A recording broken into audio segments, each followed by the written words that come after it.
Hey everyone, it's Howie and Kaylyn from Pure Mind here again with another question and answer. So thanks again to everyone sending in the questions. It really gives us the inspiration to keep making these, and of course we want to support you guys, so keep sending them in.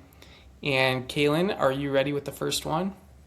Yes. So the first question asks, why do I intellectually understand my patterns but still repeat them? So this question's really important and frequently asked, and it's something that I know Kaylin and I have both struggled with in our own journey. Why can I have this big insight or paradigm shift or new perspective, but seem like it's not translating to lasting change in my life? So we talk a lot about how ketamine kind of opens up the window or opens up the door. It's opening up our system. And what we mean by that is you kind of have this window of opportunity where you're no longer running the programs of the past. So maybe you're not running those survival patterns or those mental loops or the same emotional looping that can make us feel really stuck or highly contractive. So ketamine kind of disassembles that old wiring. And during that time where it's disassembled, we feel better because we're no longer living in that like hyper vigilant survival state. And so sometimes when we feel that way, it's like, I figured it out. I'm enlightened. Like I don't have to do anything else. But as we know, if we don't intentionally reprogram at the subconscious level, so really within the body, those changes kind of come and go. So it can feel like we're taking 10 steps forward and 9 steps back. So ketamine's opening the system, it's offering us hope and relief, but we have to kind of intentionally get in there and do the rewiring and reprogramming work. Is there anything you want to add to that, Kaylin? Yeah, and I love how you keep saying like reprogramming because when I first read this question, I really see it like your patterns are your programs, right? And until we really bring conscious awareness to the subconscious, that's kind of just going to run on autopilot, right? So the first step is kind of intellectually understanding them or having awareness to them. So also if you're in that space, you're doing great because that is the first step. However, like how he's sharing, it does take you actively choosing to walk through that door, to make those new choices. And you have to understand too, right? And I've said this before, but I really believe, if we've been operating a certain way for 20 years, 15 years, however long that may be for you, just because you see something or you have awareness or insight around it doesn't mean it instantly changes like that, right? Sometimes it takes reality, it takes your identity, it takes your nervous system, right? All these different elements, time to essentially speed up and meet you where you're at.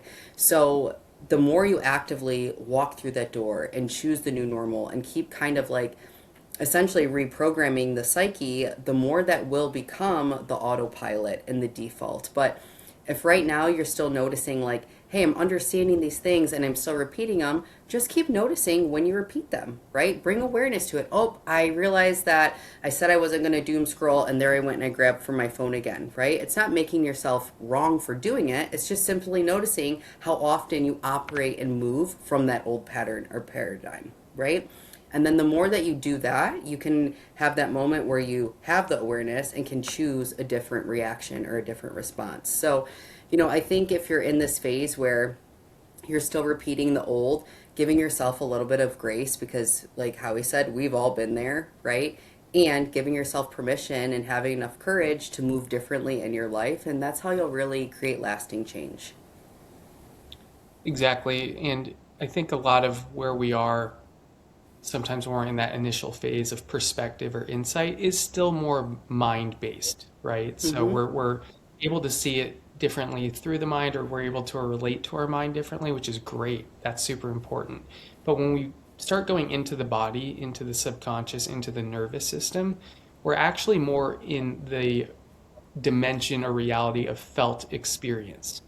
So there's a Mm. big difference between creating a sense of safety time and time again within your system, regardless of how your body's feeling, but being able to Yeah. hold yourself in it, that starts to build that trust.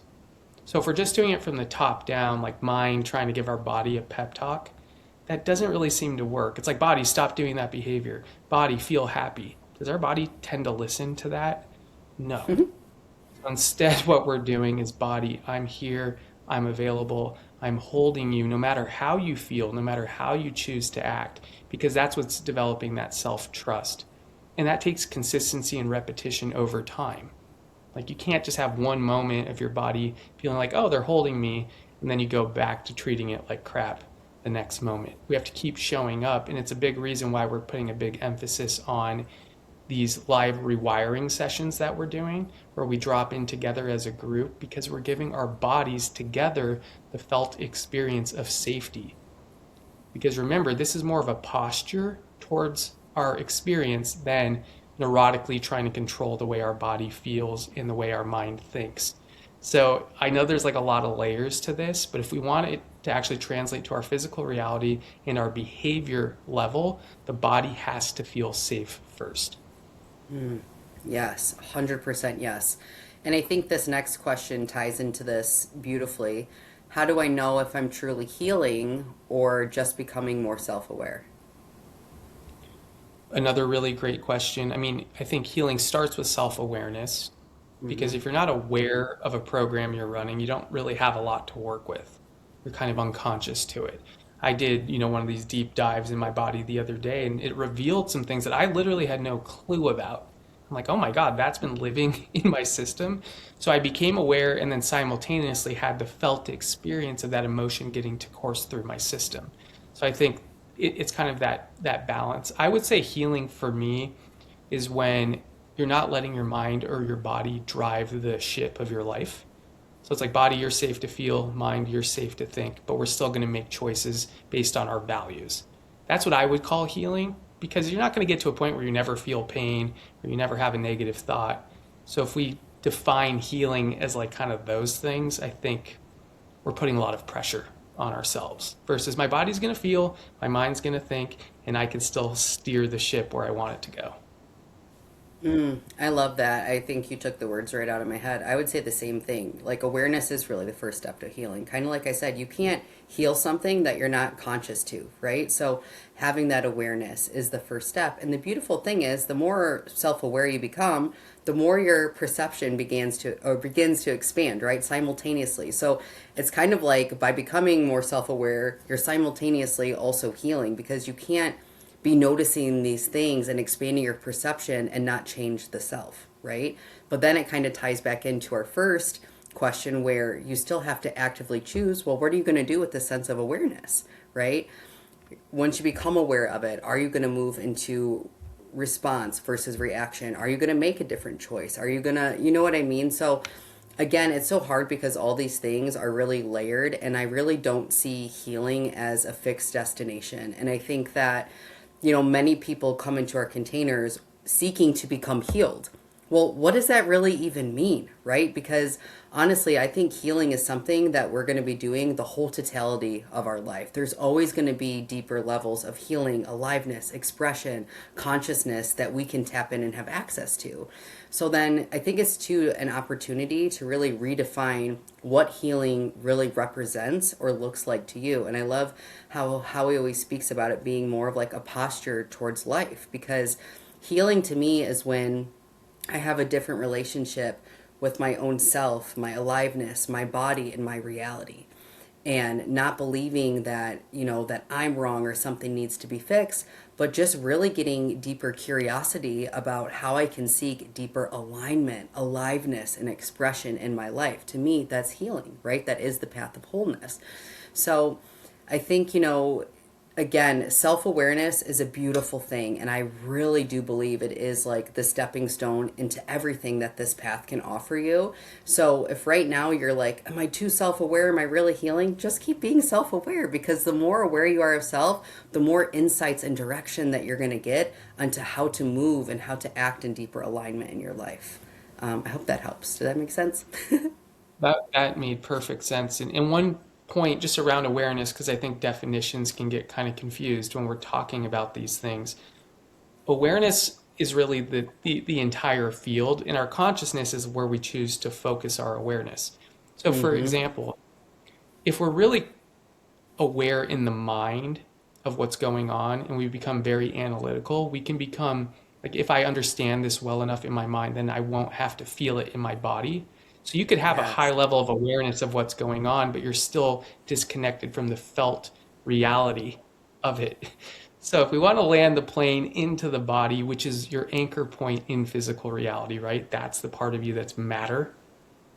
Then we have to feel everything that we're aware of. And as we get in a rhythm of feeling it, it's kind of like, wow, life is a rich tapestry of all these different flavors that I get to experience in the felt sensation in my body.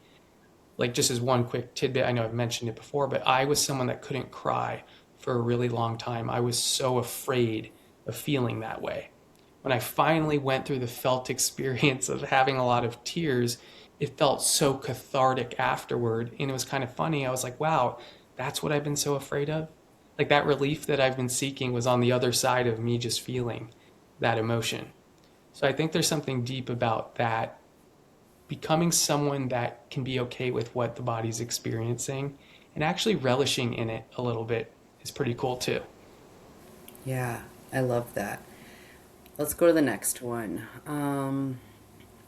Why does transformation sometimes feel uncomfortable or destabilizing?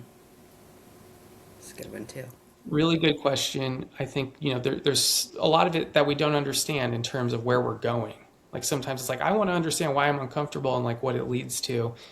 Part of being present is like you get to find out what it leads to. One thing that's Yeah. helpful for me, just through looking at how my life's unfolded, is that when I've been in challenging seasons that are highly uncomfortable, I always make it through. Like, I always get through to a season that's easier. And so I kind of use that as a little light at the end of the tunnel perspective for me to just hang in there. I would say where I am now personally is that when I'm feeling uncomfortable, I don't have to like it, but I can still stay present in it.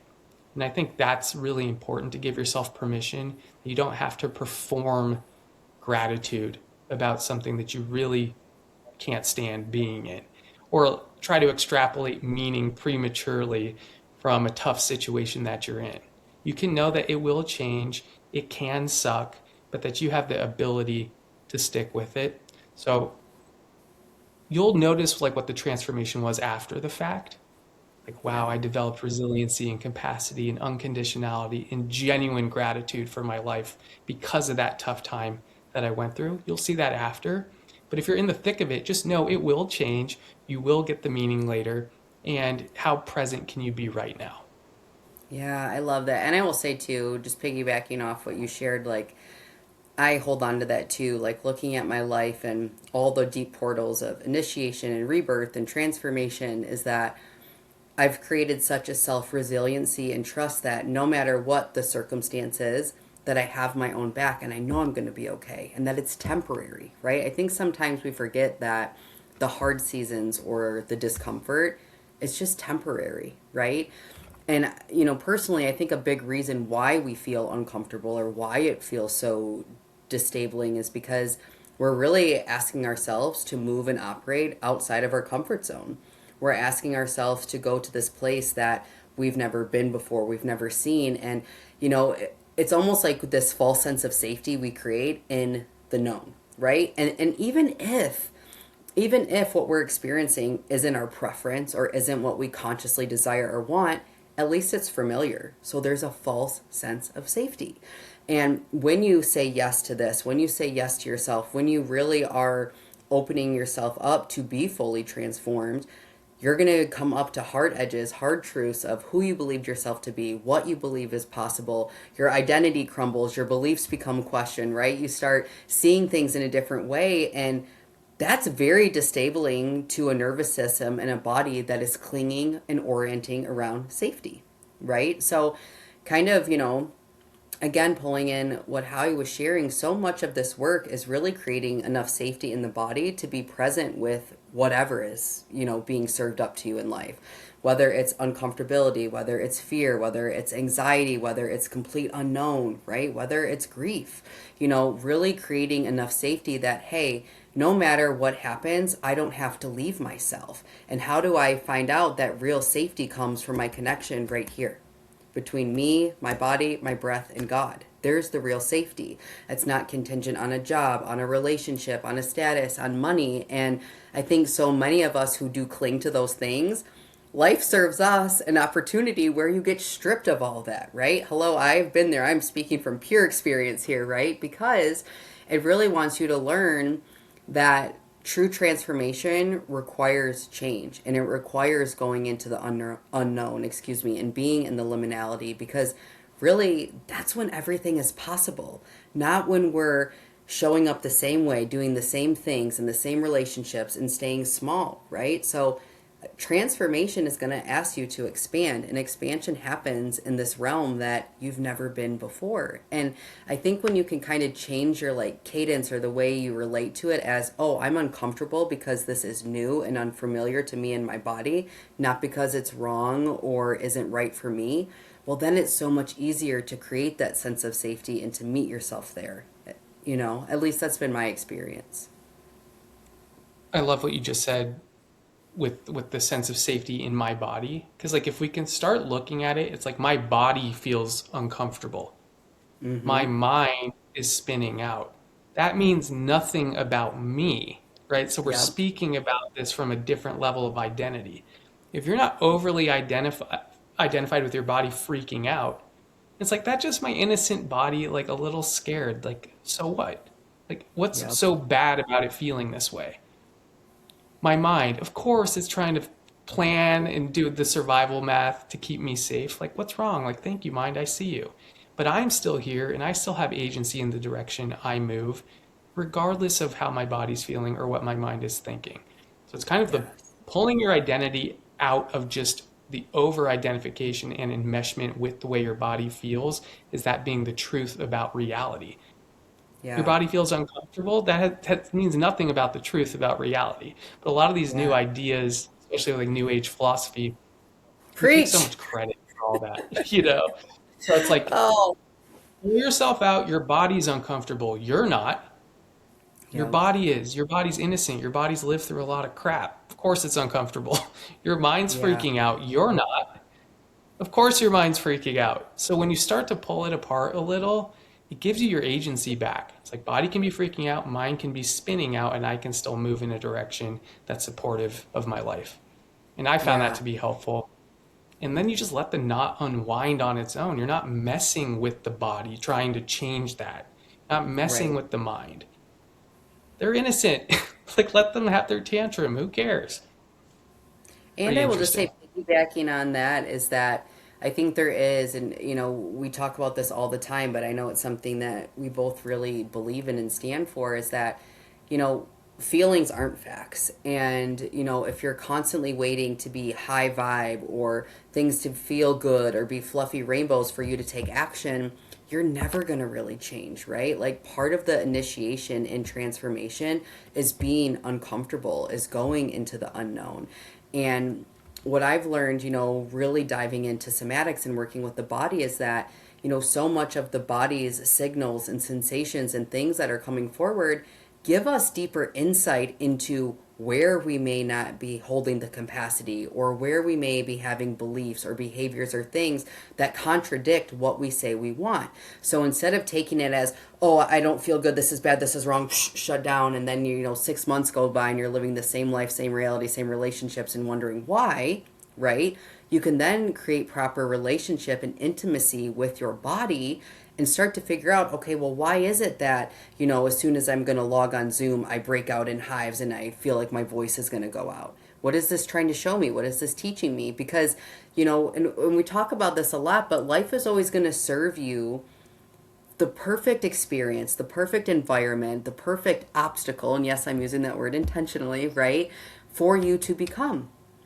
And instead of taking it as a signpost to shrink and retract and to not move forward, it's about learning, how do I create more resource and support for me to show up in my power and move in this way. And I think that when more people can begin to relate to their body and these sensations and things that way, you get to meet yourself and your power and your aliveness in such a different rhythm than you've never met before. Because again, instead of running from sensation or discomfort, you lean into it, and that makes all of the difference. Drop mic, we're done. I No, I'm just kidding. Yeah, that was great. Yeah, I think we're good on that question for sure. That was awesome. I love it. All right, let's see. This is good too because this pulls in this as well. Why do I feel resistance when I'm getting close to becoming the new version of myself or who I desire to be? So there's different levels you can talk about the idea of resistance. Because again, resistance is something that our bodies are just going to feel. We're going to feel tension, we're going to feel contraction within the body. There's resistance in the mind, right? Like all the survival math, all the worst case scenarios. Those things we don't have to mess with. That's not the actual resistance that creates suffering. The suffering is turning that resistance into a problem. Oh, my Mm-hmm. body shouldn't be feeling resistance, is creating an added layer of resistance to life itself. What do you mean your body shouldn't be feeling resistance? It is. How could it be any other way? It's what's happening. Yeah. Oh, my mind shouldn't be having these thoughts. What are you talking about? It's having those thoughts. It's experiencing that thought.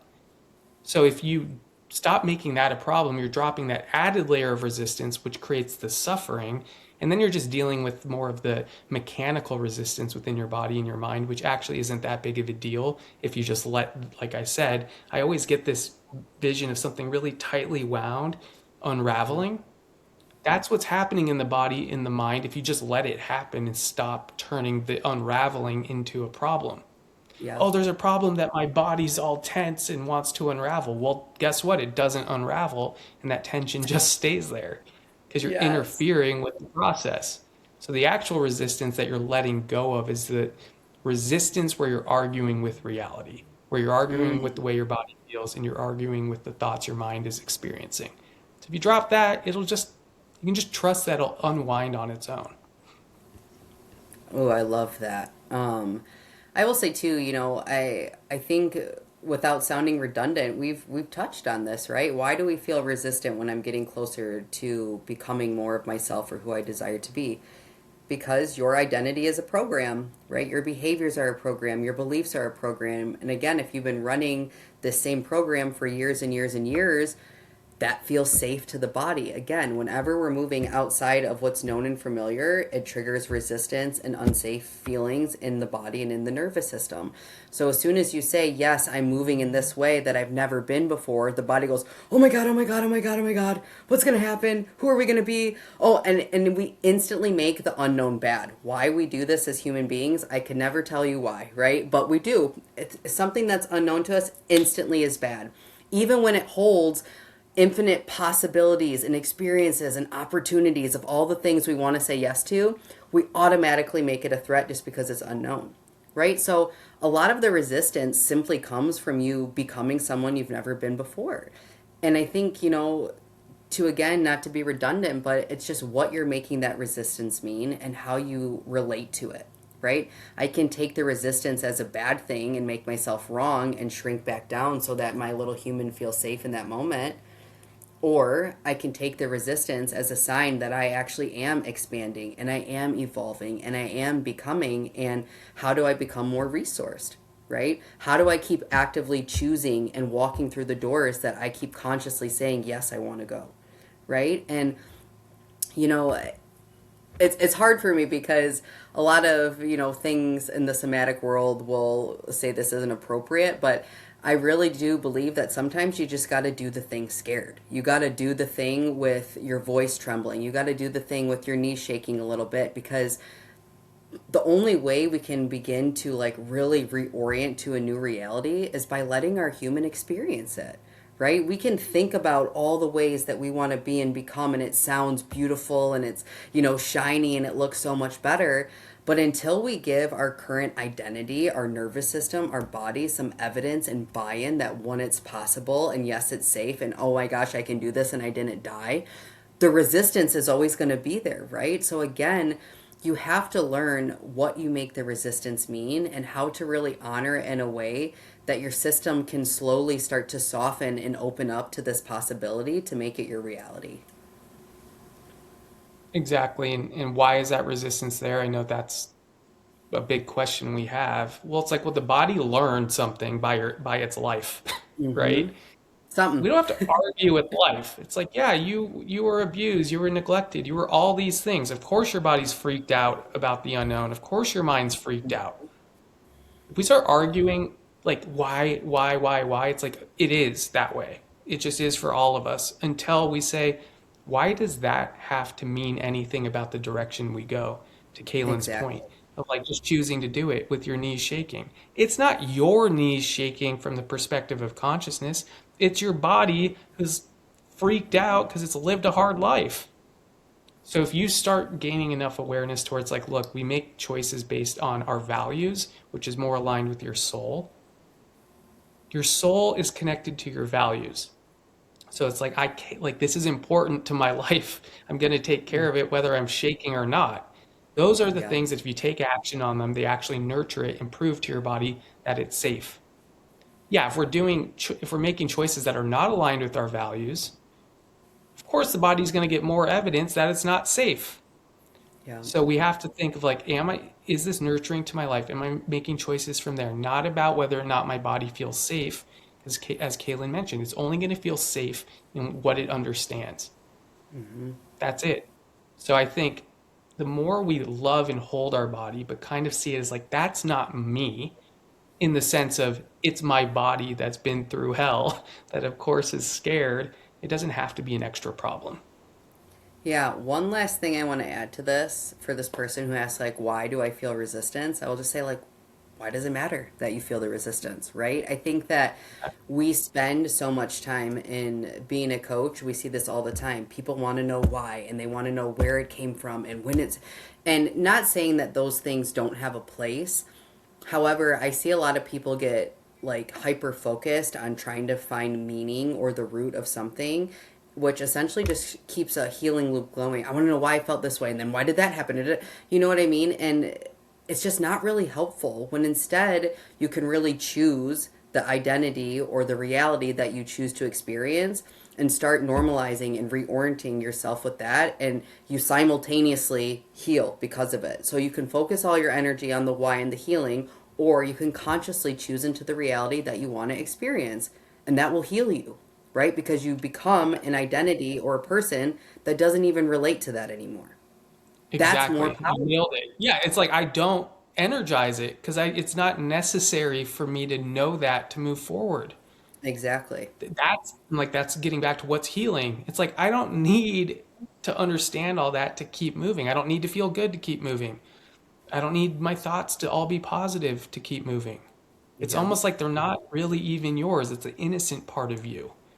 Yeah. But you're not that innocent person. You're a mature being. It's like, well, the resistance is from, 3 lifetimes ago when you were thrown in a lake. It's like, well, great, but how does that help you move forward? Yeah. You know?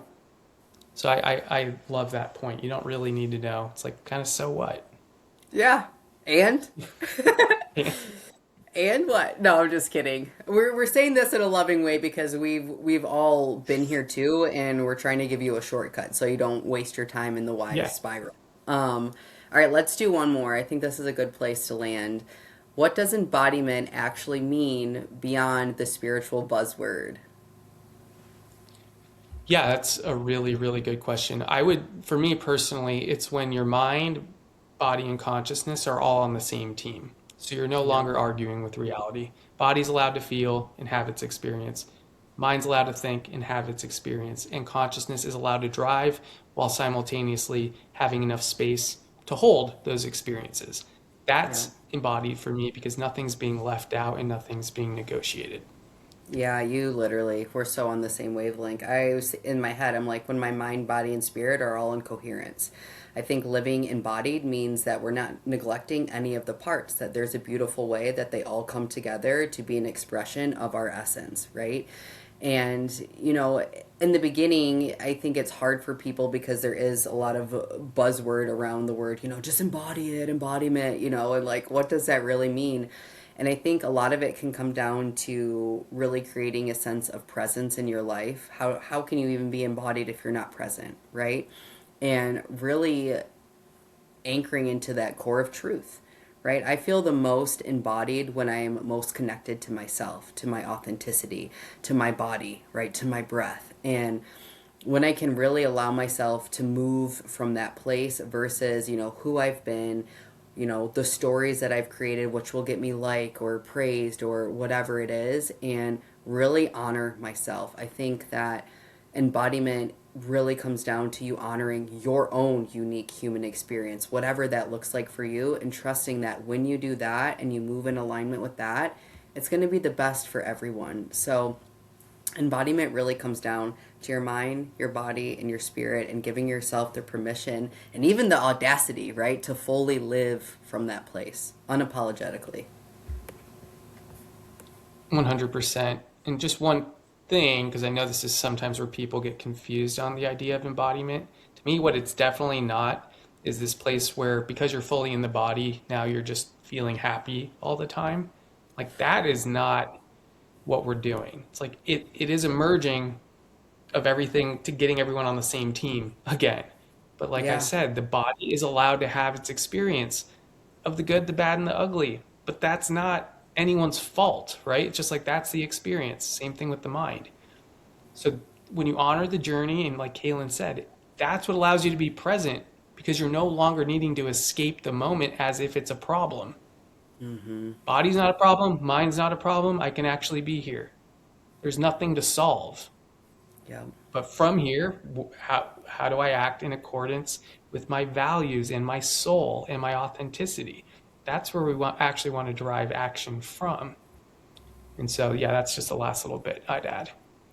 I love that. And I think that is important because you can be the most embodied person in the world and still be angry and still feel grief and still have a bad day. And you're not more spiritual or more embodied than somebody else because you never say a swear word or you never get mad in traffic, right? Like, so I think too it's like allowing yourself to be fully human, right? Like you get to be Exactly. fully human. You get to experience the whole range of what it means to be human and being brave enough to not abandon yourself in the process. That is true embodiment, right? Your ability to fully be here now with whatever life's serving up.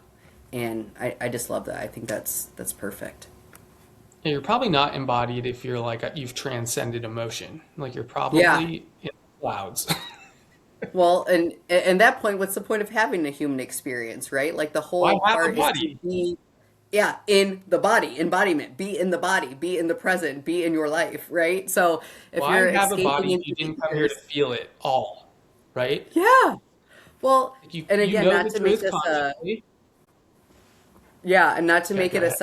a side tangent, but I was gonna say like we've talked about it before, but there's no hierarchy of emotions. There's not good emotions and there's not bad emotions. There's just aliveness. And there's all the different flavors and, things on the spectrum to feel it. And when you decided to come here as a soul, you said yes to all of it. You didn't just say, "Oh, I just want to feel happy." Right? You're like, I want to experience love. I want to experience grief. I want to experience pleasure. I want to experience aliveness. I want to, you know what I mean? That's the whole point of why we're here, right? So being embodied means allowing yourself to feel the full spectrum of what it means to be alive at its base level, right? Like While honoring without your truth. without making it personal. Because like you said, you chose to come experience all of it. Yeah, So why is there resist? If that's true, if you believe that to be true, why would you resist any of it exactly.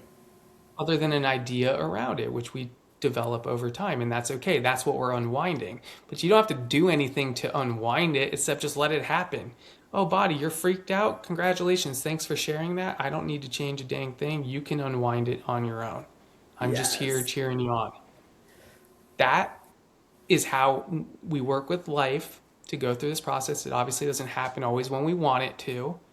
But if you don't interfere and you focus on how can I keep supporting myself in my journey, that's where it actually gets more fun and it's less personal and it's less impossible. It's just today, wow, I really got to touch the anger and the hate and all this crap. To check that off my bingo card. Yep. Nice. I'm no longer running from that. I'm just letting my body have it. So it's funny. It's serious, right? It's important, but it's also kind of funny, is how Yeah. I see it. I think we're having too much fun today. All right, we're gonna wrap this one up here. I will say for those of you watching this live or watching the replay, please make sure that you check out all the other amazing resources that we're flooding into the community.